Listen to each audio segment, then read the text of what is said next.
राहुल गांधीजींनी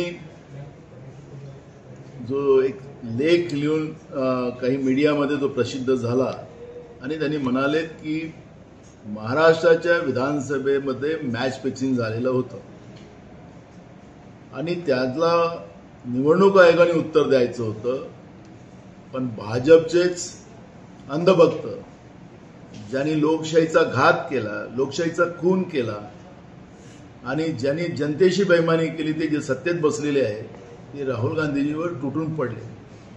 राहुल गांधीजी लोकशाही वाचली पाहिजे यांचा तो प्रयत्न आहे, पण लोकशाहीला संपवण्याचं काम जे केंद्रातलं जे सरकार आहे नरेंद्र मोदीचं, हे सरकार सातत्यानं लोकशाहीच्या संस्थांवर, संविधानिक संस्थांवर आपल्या हुकुमशाहीचा राज चालवताना आपण पाहतोय आणि पूर्ण देश या सगळ्या गोष्टीला ओळखत आहे। आज आमचे मित्र फडणवीसांनी सांगितलं की राहुल गांधी संविधानिक संस्थांवर आरोप घेतात।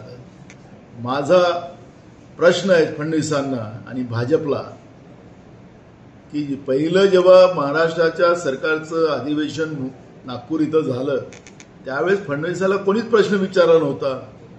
काँग्रेस पक्षाच्या वतीनं आम्ही निवडणूक आयोगाला प्रश्न विचारला होता, त्याचं उत्तर फडणवीसांनी का द्यावं?